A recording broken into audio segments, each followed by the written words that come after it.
Hey everybody, hello, my name is Darius Anucauskas and I'm the Chief Market Analyst here at Markets.com, and today is Wednesday, ladies and gentlemen. Today is Wednesday the 25th of June 2025. Look, we have an interesting week. In general, we're having an interesting month. I mean, probably we can say this about every month that we were having so far since January. Look, I think that a lot has happened, a lot of things have happened, but although we're not seeing maybe major economic data today, well, we do still have the Fed Chair Powell testimony, the second day of it, and we also have indices which are kind of hitting the all-time highs, or very close to all-time highs. So about all this and a little bit more in the video right now, so stay tuned, do not tune out. Hopefully you'll enjoy the session, and I'll see you in a bit.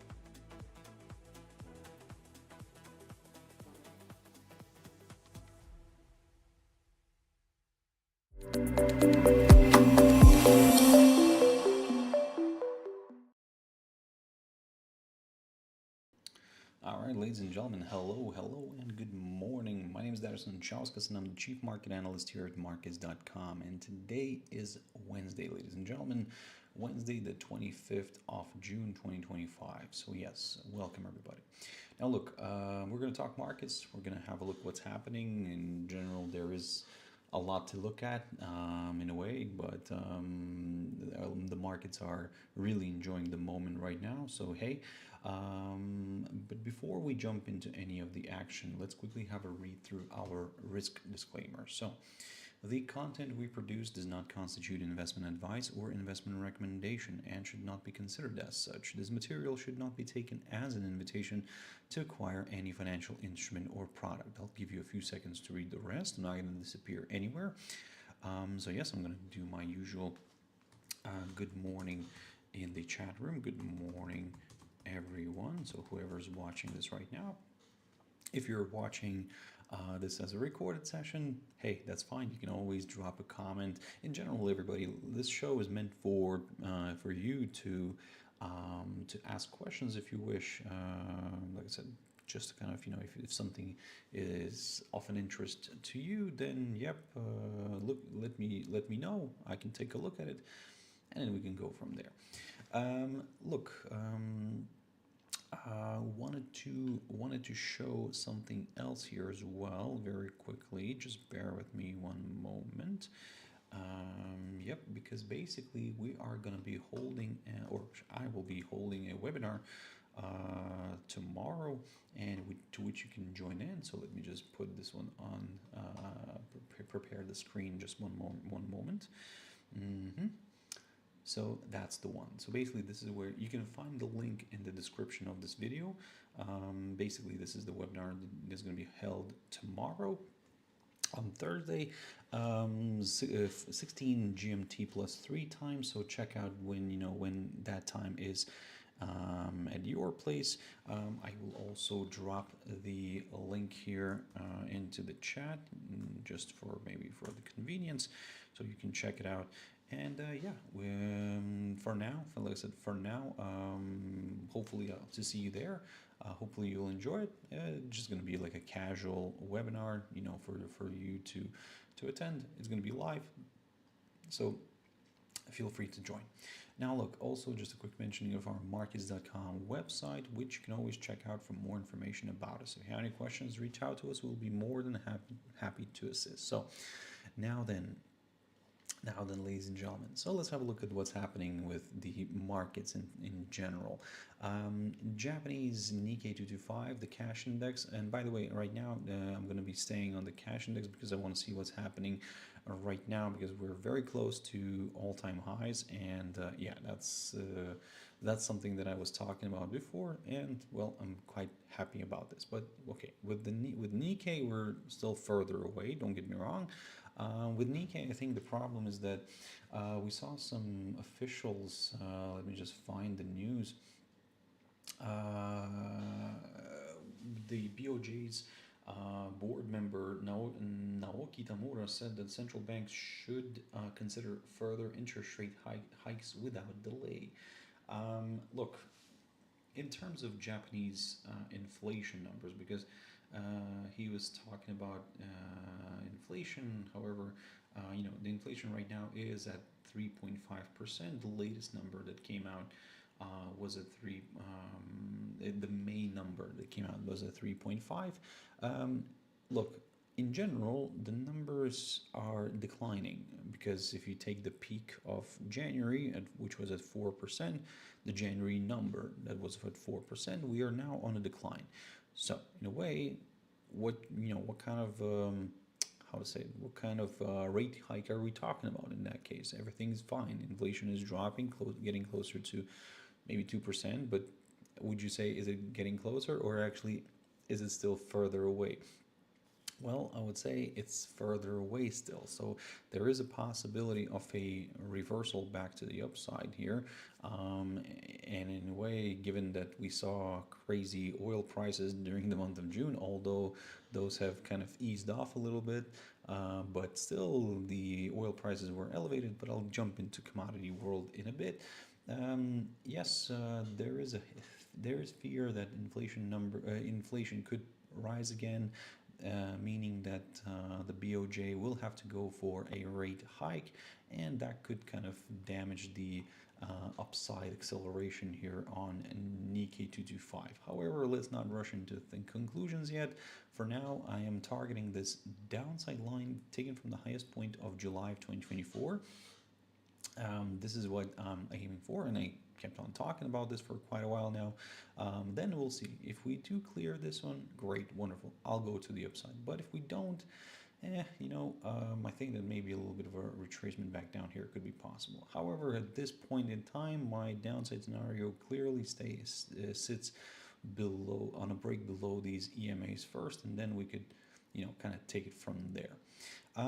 Let's jump into China very quickly. So China continues to rally. I think that everybody is now digesting the comments made by Donald Trump on Truth Social that that they're welcoming Iran to continue purchasing Iranian oil. And okay, in general, that's that's what has been happening, and in a way, that's all good. But I think I think that I think that maybe this has slipped a little bit from the the White House administration, that that they're welcoming. I mean, I don't know if they're really welcoming, but I don't know what's happening in the background there.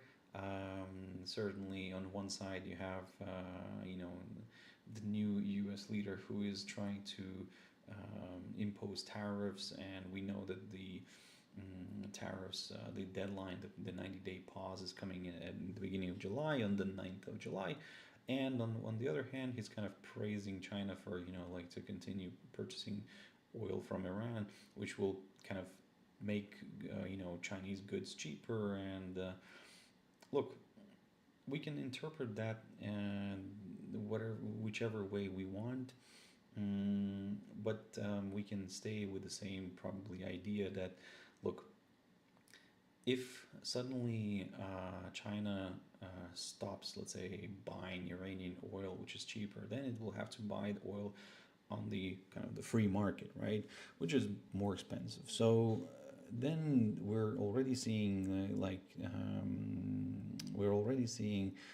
tariffs imposed on China, quite high tariffs, which are kind of making Chinese goods less attractive. But imagine this, like China now buys more, buys oil, which is more expensive, and, it needs to create produce, and that produce is now getting more expensive, and basically in addition to the tariffs. So the Chinese goods would lose competitiveness, and I think that what could happen then, the U.S. economy would really suffer in that, because they would still need to buy stuff from China, but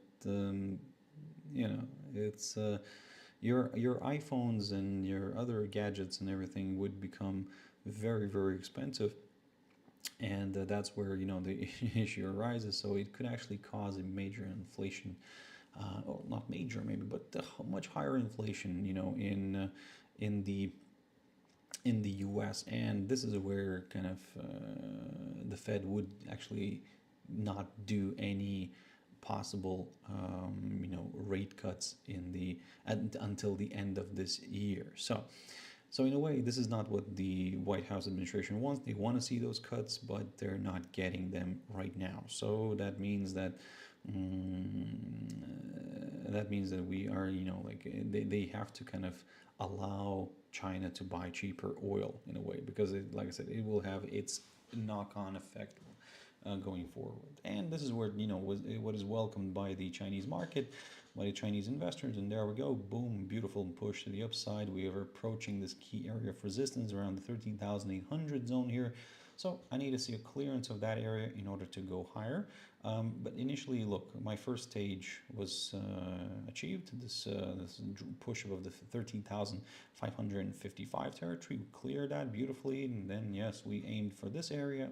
I would say mission accomplished. Now let's see if we can clear this zone as well. Dow Jones Industrial Average, beautiful pop. There we go. We are breaking the neckline, the so-called neckline, which I kept on talking about. Or are we? Or are we? Because maybe, just maybe, it's still... No, actually, no, we're breaking it. So, no, it's fine. So we're breaking, and everything's looking quite positive, to be honest. And there we go. Yes, let's see if we can travel towards that 44,000 zone now. Because this is what I said, and I'll stick to my words, that if we do pop above the 42,900 zone, I'm aiming for the 44,000 area. There we go. So far, so good. US, the 500, which is the S&P 500, also something that I talked about. I talked about this 5,922 territory, if you remember, in the beginning, at the end of last week, beginning of this week as well.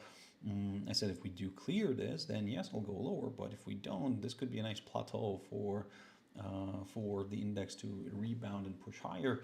But we need to see a pop of the 6,069 territory. There we go. We got that, and we're not really far from the all-time high now, which is around 6,147 here on the cash index. In a way, I mean, I cannot say anything else apart from so far so good. The idea is working. I told you, like, even a month ago, that I'm aiming for the all-time high. And I think that we could reach an all-time high looking at Nasdaq on the cash index. I mean, we're there, almost there. Look at it. Yesterday just fell shy by how many? Or actually, let me just double check. Is this? Yeah, we just fell shy by a few points from reaching the all-time high on the cash index, because on the main index we have a little bit low or something. But anyway, on the cash index, yes, 22,241 here I have as an all-time high. I don't know, I somehow doubt that we're not going to reach an all-time high today or something like, or by the end of this week. I mean, it would be really interesting to see if it fails to go higher today, and then kind of, we stall a little bit, and then on Friday we have the PCEs, and maybe those could help out a little bit the stock market, and we could see a nice rally there. But look, for now I'm watching this. Of course, other stocks right now are enjoying the moment. NVIDIA is enjoying the moment. AMD is enjoying the moment, of course. So you have all these major, companies, the major tech companies enjoying their time right now. Tesla is also one of those, but okay, yesterday it did correct a little bit lower, but in general, it is, it's off its lows. So in a way, everything is kind of so far working okay. By the way, Google, I haven't looked at Google for a while. Okay, Google is, yeah, it's a little bit on the moderate side, to be honest, and Apple is also, because Apple right now is caught up in this the cost battle, because again, with these China tariffs approaching, and I think that this is what this Apple stock could be waiting for. They're going to be waiting for that July 9th verdict, and is there going to be a deal, or is there not going to be a deal, or we're going to extend again, for another 90 days. And yeah, it's a little bit unknown right now. So coming back to the indices, yes, we're very closely we're almost there actually. So I think that there could be a good chance of seeing that nice little test or maybe a new all-time high on Nasdaq 100, and maybe then on the other indices. But look, I said this before, and I talked about this before, where I mentioned that whenever, let's say, one of the top three in US indices reaches an all-time high, let's say in this case it's Nasdaq, let's say it goes and hits that all-time high, the other two are kind of playing the catch-up game. It's always, the second one is always the S&P 500, because it's kind of in the middle between the Dow and the Nasdaq. Yep, then the third one kind of goes and reaches. But for the third one, in this case Dow, it is a little bit of a bigger move to make, unlike, let's say, for the Nasdaq and S&P.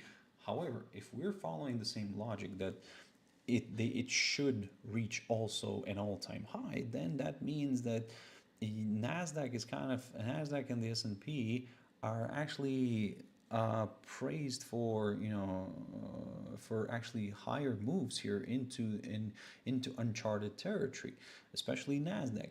This maybe could end up traveling maybe towards that 23,000, because if we need to wait for Dow to pick up, and it's quite a decent up move here, let's say from here to the all-time high, we still need to do 4%. So if you're doing 4% from the current all-time high, then we don't have enough space here. That's where we're looking at. That's like even yep, we're looking at the 23,000 zone, even a little bit above that. So yeah, so there we go. That's an interesting one. That's a very interesting one, to be honest. So hey, like I said, do not exclude this possibility, this idea. And I'm not saying that this is for sure or guaranteed. Nothing is guaranteed. But just like I said, just an idea for you to keep in mind. That's something to do. In terms of economic data, today we're having the testimony in front of Jerome Powell in front of the Senate. And at the same time, we'll have the new home sales coming out as well. We'll keep those in mind. Also Thursday, we have some speeches here from the ECB, from the BOE. But in terms of the US data, we have some GDP numbers. So GDP growth rate, final one, that's where I'm looking at the Q-on-Q final figure here is expected to actually drop into negative territory. Look, I'm not going to rush into things. Any number which is going to be above this, I think, will be welcomed, even if it's going to be lower than the previous. Friday's main data set that we're going to be looking out for will be the US PCE, the headline and the core figure, so which are expected to tick up a little bit. Now that's going to be quite interesting, because if it does that, if it comes out a little bit higher, then certainly this kind of pushes away the Fed from going and cutting rates, because at the moment, looking at this, the CME Fed Watch tool, the probability that we're seeing for the July rate cut is 18.6% only. So that's what we're expecting, for a rate cut. However, yeah, I think that after yesterday's Powell's remarks, I don't think that they're going to go for that rate cut in July. I think they'll maybe leave something for September, because at the moment that's when the market is pricing in more. However, like I said, let's see what's going to happen with the PCE, because if that one comes out a little bit on the lower side, we could see, on the higher side, we could see this percentage dropping a little bit, because by the end of this year, we're expecting, 3 cuts? Oh, come on. No. This is a little bit nonsense. I mean, I don't think that this will happen. We're talking about the idea of maybe not even having cuts, and now you're telling me that you're probably thinking of 3 cuts? Come on. So, long story short, for now, we're watching this one carefully. For now, I think everything will be quite positive.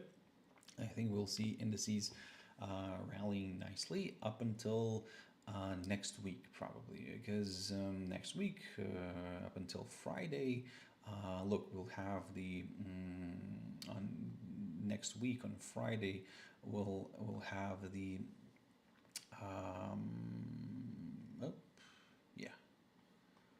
Oh, wait, just a second.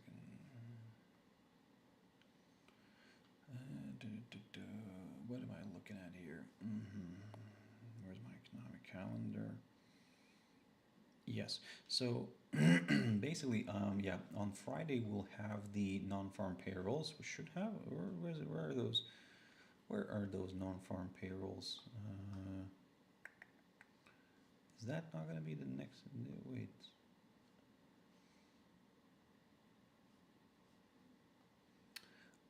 Yes, it's going to be on Thursday because Friday will be the market will be closed. There we go. That's I remembered now.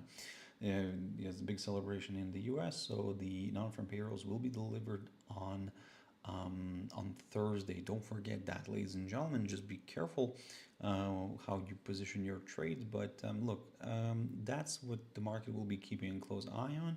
And going into next week, we have this the 90-day pause of the Liberation Day tariffs coming to an end. So yeah, something that the market will have to be worried. So up until then, probably we could see the market rallying. So hey, keep that in mind. Maybe even let's say before the 4th of July, like a little gift to the U.S. To U.S. traders, we could see, or investors, we could see the U.S. market kind of rallying, and then after that, the 7th, the 8th, when we resume trading, I think that maybe we could see some cautious approach. Dollar index, let's have a look at the dollar index. So far so good. We're still below this downside line, and as I said to you before, while we remain inside this little falling channel, we could still drift lower. Currently, the price remains very well above this 97.28 zone, which I talked about previously. That level is coming from here. Basically, it was the high of the 27th of January of 2022. So far, look, it's not exactly the level that I'm really like in love here. No, because I'm more considering the whole area.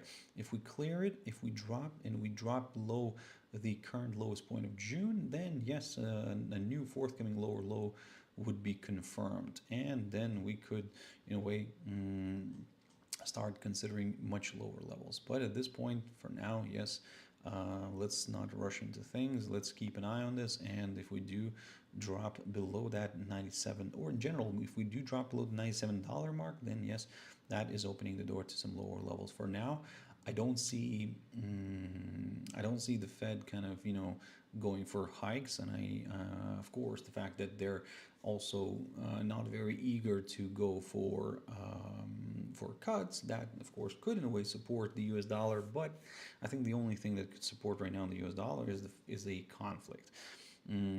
However, I think the lower US dollar right now is in a way a benefit for the US, because again, as I said previously, the exports are a little bit more, the US our exports are a little bit more attractive to the global world, to the global arena, in the global arena, and for the US consumer or importers, it's becoming a little bit more expensive to import. So in a way, kind of trying to encourage, domestic production. Well, let's see how that plays out. Anyway, jumping into the German index DAX, so far so good.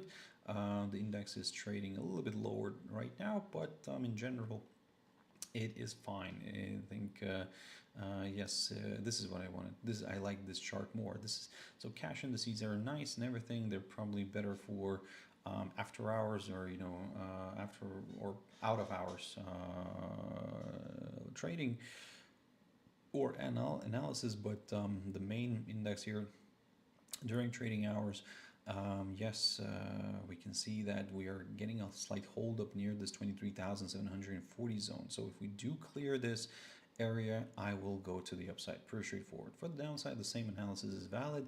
A drop below this territory here is needed, below the 23,274 zone, and then yeah, we could kind of lean a little bit more towards the downside. In terms of economic data, today from the European Union, new car registrations year on year increased. So that's a good sign, given the fact that the EU is one of the top car producers. So in a way, that is a good sign. Tomorrow, like I said, we're getting a lot of speakers, and not to mention the ECB speakers. So keep your eyes on that. And Friday, consumer confidence figure, the final number is coming out, and that one's expected to go down a little bit. Well, economic sentiment, industrial sentiment, yes, services sentiment. So all these sentiments are also coming out tomorrow. So keep your eyes on that one if you are trading something Europe related. The FTSE 100, yes, pushing back up. So far, so good. Also welcoming the ceasefire. And let's see if we can travel above the 8,811 territory right here, because that's my preference for the upside. If we can do that move, great, I'll go higher. Let's jump into the Forex world, ladies and gentlemen, AUD, USD. So, of course, like I said, once we got the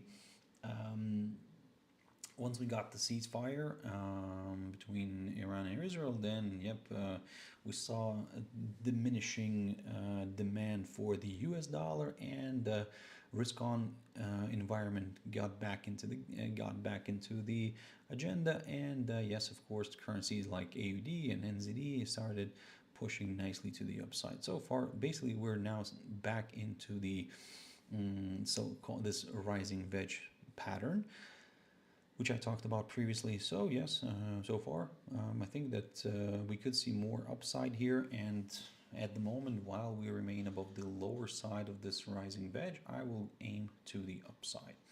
AUDJPY, yes, now this one, I like this one. However, although the stock market is rallying, is pushing to the upside, it seems like the risk-on environment is back in the game here, but AUDJPY is kind of struggling a little bit. So it seems like not a lot of people are, kind of getting comfortable with the risk-on environment right now. So you can see this clearly on AUDJPY. For now, I'm still keeping an eye on this territory, actually, this 95.74, 75 zone-ish, approximately around there. If we can clear the 200-day EMA, we can clear the 95.74 territory, then yes, great. More buyers here could join in. And then we'll take it from there.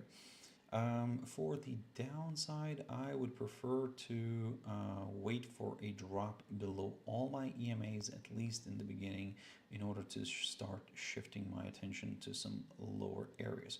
If we can get that move, that's great, wonderful. I'll consider like I said, some lower areas right there. But for now, the upside scenario, yep, I need to see a clearance of the 200-day EMA, I need to see a clearance of the 95.74 territory, and then we'll take it from there. NZD/USD, yep, as I said, yes, AUD and NZD are the ones that are kind of gaming right now. By the way, which one's winning? Well, NZD seems to be winning for now, at least for today. But yeah, everything is looking good here. We rebounded nicely from my EMAs. I think this upside line no longer needed. Instead, we can just continue targeting the upside, and if you're looking for some higher levels, maybe just keep an eye on the current highest point of June. If that gets cleared, then yes, I will go to the upside.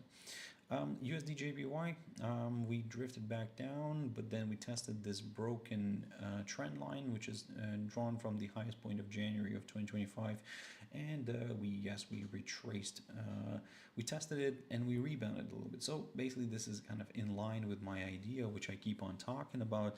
I say that whenever we break a trend line, we tend to revisit it from the other side. Well, if you have been watching me for a while, you'll probably notice that this is what I have been saying for, like I said, for time to time.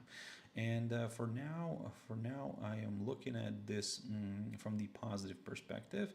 If we can push back and we can, travel back with the 146.56 territory, then great, wonderful. I will consider some higher levels.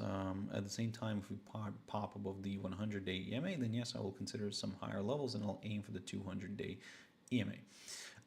For the downside, a drop below the crossroads of these two trend lines, or in general below, if it starts falling below, if the rate starts falling below both of these lines, lines, then yes, I will consider a move lower. USD-CAD. USD-CAD is, yes, it's stuck. And look, I need the pair to get out of this triangle. I mean, it did something like this already once. Well, I would need to see this one doing it again.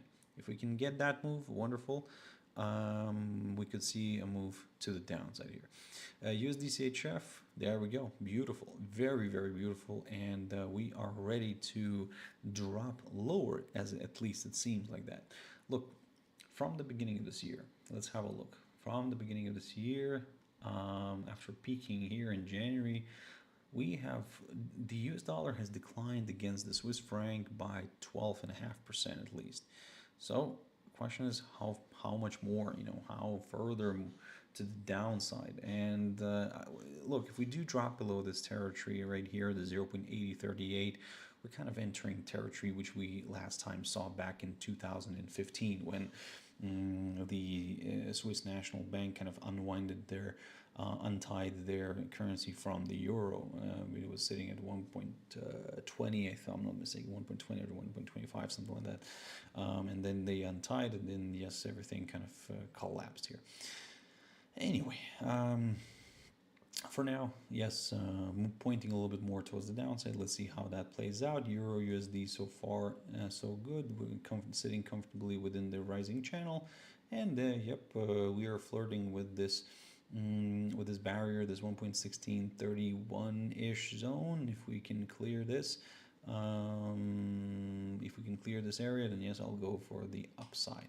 EUROJPY, it's also at an interesting spot right here. So yes, we pushed higher. We came almost to that 170 zone. I'm still gonna aim for that, to be honest. I want to see if we can get a nice hold up somewhere there. EURONZD. EURONZD also remains on the path to the upside. After breaking this downside line, we tested it, we rebounded, pushed higher. There we go. So far, so good. Now the question is, can we remain above this steep upside line right here? So in a way, I will say that I am leaning still towards the upside, despite seeing this little correction lower. GBPUSD very quickly. Very nice, very nice. And we are approaching. First of all, let's get rid of this Fibonacci. We are, yes, we're not approaching. We already approached, and we tested the 1.3625 zone. So I need to see a clearance of that one in order to go higher. For the downside, what I would like to see here is a drop below this upside line, below this 1.3370 zone, and then we could take it from there. So, ladies and gentlemen, like I said, for now we're examining the upside scenario, and then we'll go from there. In that case, yes, CAD JPY. Let's have a quick look at this one. Oil declined, and yes, we saw CAD JPY also drifting nicely to the downside. Because like I said, oil declined, but still we remain above this little upside line, so it could play out nicely for the bulls. And CHF-JPY, look at this, we are clearing this territory. There we go, the highest point of July of 2024, and actually the highest point of 2024, and actually we have not been here in these areas for quite a while now. CHF is a rocket ship, and look, CHF right now is winning this battle of the safe havens, as I call this pair. And let me just try to find a chart with more data actually. Yep, we are clearing this right now. The question is, are we going to stay? That's the more important question. But the weekly, look at this. This is like an all-time high in a way. Yeah, the Swiss franc has never been against since we started measuring it back in 1972. Look at this. Swiss franc has never been so much higher than the Japanese yen. And look, and we are, like I said, we're at an interesting spot. Are we going to stay above this area? Are we going to stay above this 180.22 zone, which is the highest point of July of 2024, previous all-time high? Well, again, the question is, we don't know yet, but we will we'll have to monitor this week very carefully, because if this is a weekly chart, by the way. If the weekly candle remains above this territory, then yes, I'm going to continue targeting the upside. Look at this. I mean, this is what I want to show you here. This is the monthly candle as well. If the monthly candle remains above this barrier as well, then well, I would say that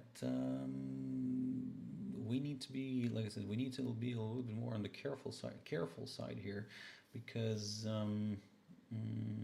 then yeah, we could see like 184, 180. Of course, we'll aim first under 181, 182, 3, 4, and so on. But yeah, if we stay above this area, then this is opening the door to some much higher levels. But if we struggle, if we, for example, this is the other theory that I keep on mentioning, that if we do push and they create a new all-time high, we clear the previous all-time high, we create a new all-time high, but then the body of the candle here fails to stay, or we fail to close above the previous all-time high, then now that's where a bearish indication could arise. Let's keep an eye on this one. Let's jump into the commodity world, ladies and gentlemen. Gold. Let me just jump into daily chart. Look at this beautiful move yesterday. There we go. Mission accomplished. I was aiming for this one. I said that if we do fall below the 3,382.83 zone, I'm going to aim for the 50-day EMA and this upside line, which we came very close to, and basically in a way we kind of tested this. So that's wonderful. And because what I also said to you, that I'm watching this I'm watching this little kind of triangle pattern here on gold, and this is an ascending triangle, which according to all the TA rules tends to be a positive one. However, a clearance of the upper side of this triangle is needed. If we can get that nice clearance, wonderful, I'll go to the upside. But at the moment, we have to see what's going to happen. We have to deal with this lower side of the triangle, and this basically this upside line, which coincides nicely with the 50-day EMA.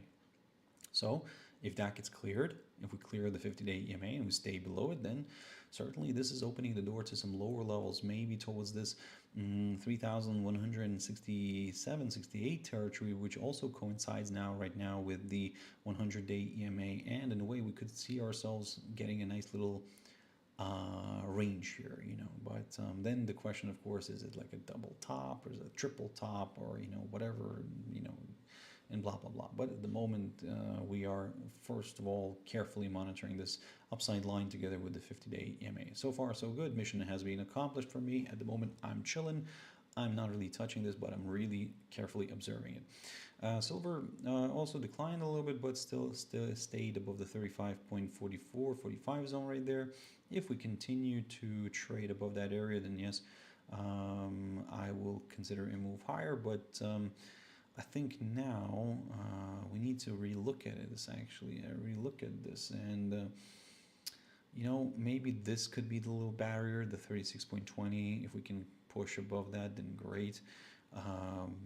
We could see a nice move to the upside here. But for the downside, 35.45 zone here is an interesting one. If we do drop and stay below this territory, I'll aim for that 50-day EMA.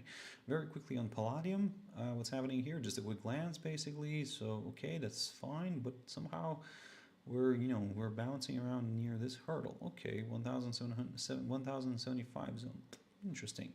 At the moment, I don't really have a clear view on Palladium, apart from the fact that I'm just going to go for these higher highs. If we do go for these higher highs, then yes, great. I mean, the trajectory is to the upside. For the downside on Palladium, I think you would need to see a break of this this upside line right here, taken from the lowest point of April. Platinum also continues its steep rally here, so that's anyway great for those who are holding platinum. Fantastic. I mean, if you were buying somewhere around the thousands, you are already gaining around 30%. So that's great. Copper. Look, copper is okay. This upside line needs to go. To be honest, it didn't really work well. But what's working right now, or could be working, is this 4.96 territory, or in general the psychological 5 level. If we do clear that level, then yes, I will go further north, and I'll aim for this territory for the 5.37 zone. And in general, given that we are seeing some positive news from China in terms of that they will be allowed to buy cheaper Iranian oil, that means that production could resume, and this is where the demand for copper could rise. Speaking of demand, well, we lost demand here. Look, I talked about this recently in one of the videos that I did, and basically we did rally first of all, of course, because of the tensions, geopolitical tensions, and we understood that if it escalates, then basically yes, the oil market could explode. However, I said to you before, and I'll say it again, I'm still bearish, and I have been bearish on oil because so far, yes, politics matter, but economic data and just in general the economic situation does matter, because we do have supply. The whole world does have supply, and it's not that it is damaged or anything like that. No, I mean if there is a difficulty to access that supply in terms of, let's say, a conflict where some sort of a pathway, for a tanker is closed, then yes, I understand. Even with the high supply, global high supply, then you could see oil prices rising, and this is what was happening because there were fears, it was buy the rumor and now sell the news thing. Okay, look, technically it also worked out nicely because I talked about this barrier, this downside line here, taken from the highest point of September of 2023. We didn't have some overshoots, but it provided overall nice resistance. So, in a way, everything is so far working out nicely. We broke below the 72.70, the 22 territory. I talked about this, and then I said I'll aim for the 200-day EMA. Well, I mean, I should have aimed lower, but, well, should have, could have, would have. Now, this downside line needs to go, no longer needed, and now we're just going to keep an eye on this 64.83 territory, or in a way, you just can keep an eye on the $65 mark. If we fall below it, I'm leaning back to these levels that we saw back here at the end of May, even like in the beginning of May. So, look, in general, right now the monthly candle looks somewhat positive still, but if the $65 mark fails to provide support, I think that this is opening the door to some much lower levels. Natural gas, it's a bit of a mess here, and you know what? Let me get rid of it, get rid of all of it, and start fresh. So, in a way, I would say that maybe we're now somewhat positive, as you can see here, but I think that we're now oscillating around the 50 and the 100-day EMA, so it's not really the most exciting, picture right now on natural gas. What I can say is that if we somehow start pushing back above the 3.83 territory, then okay, great. I'll consider some higher levels here. And I'll aim for the current highest point of June. For a break of which could, of course, confirm a forthcoming higher high, and we could aim for some higher levels. But for the downside, I would drop. This is the tricky bit. I would prefer actually to wait for a drop below the 200-day EMA. However, I think I will have to just start looking at this from, like, if I'm looking at lower levels, I would need to start looking at from the drop below the 100-day EMA, and then aim for the 200-day EMA, because what I have here is a little short-term upside line, which could be a little bit in the way. So, that's why if you wait for a drop below the 200-day EMA, your downside potential might not be the best or the most attractive. So that's why maybe we can actually keep an eye on the 100-day EMA and consider any possible strong reversal later on, because look, we had the same story here. We dropped below the 100-day EMA, and then we reversed sharply. So the same story could happen now, but just be a little bit more on the careful side. For dessert, ladies and gentlemen, let's jump into Bitcoin. So like nothing happened. Like nothing happened, and there we go. We're drifting higher. We are approaching this downside line very quickly. And look, I mean, for now, this 108, 100, somewhere 109 zone, actually, this is what I'm going to be aiming for right now. If we do test this downside line, okay, great. But then the question is, can we break it? If we can break it, I think that we could be actually aiming for the current all-time high near the 112 zone, and yeah, I think other cryptos could drag along. But for now, long story short, I think that yes, be careful, don't rush. But if for those who are the crypto bulls, crypto enthusiasts, then yes, I think that everybody's welcoming this. And like I said, for now, I'm also aiming to the upside as long as we stay above the 50-day EMA. If we start falling below the 50-day EMA, that's the first worrying sign, and then we'll have to see what's happening with the 100-day EMA. Bitcoin Cash, like I said, like nothing happened, just casual sharp reversal. I mean, this is just great. I mean, the market is full of speculation, and well, that's how it is right now. Look, for now, I'm gonna continue targeting the upside, especially if we clear this current highest point of June. Ethereum also climbing back up the 2,326, 27 zone, basically climbing back into the area where the EMAs are.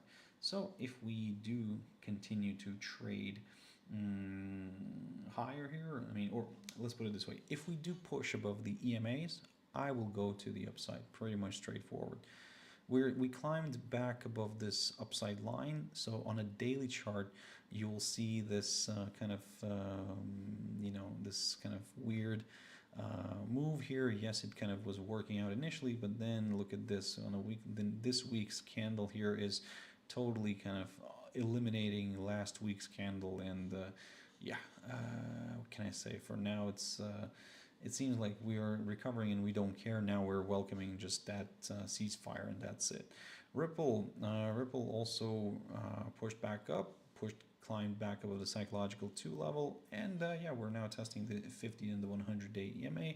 Let's see if we can climb a little bit higher, but my preference for the upside is on a break above the 2.33 territory. Litecoin also climbed back above the 81 zone. I talked about it, and yeah, so far so good, but I have these EMAs a little bit, which are slightly in the way, so I would actually, I'm not going to rush into anything. I'm just going to wait a little bit for a break above those EMAs. And Dogecoin also climbed back up. Look, I said it to you, and I'll have to kind of admit to my words, which I said that if we do drop and stay below this upside line, then I'm kind of leaning a little bit more towards the downside. Well, I mean, it did work initially, but again, a similar story as with the the weekly candles here. I mean, because again, the markets are so manipulated right now that it's very difficult to actually sometimes analyze this, because you have a clear picture of what's happening, and then suddenly, boom, everything changes. So you just have to be very careful and cautious, and have your stop losses in place. Polkadot is, yes, climbing back up above the 3.22 territory after a brief visit below it. But again, overall, we're still below the EMAs. So if you're looking for some higher levels, then I think that at least wait for a push back above the 3.71 territory. And finally, Tron.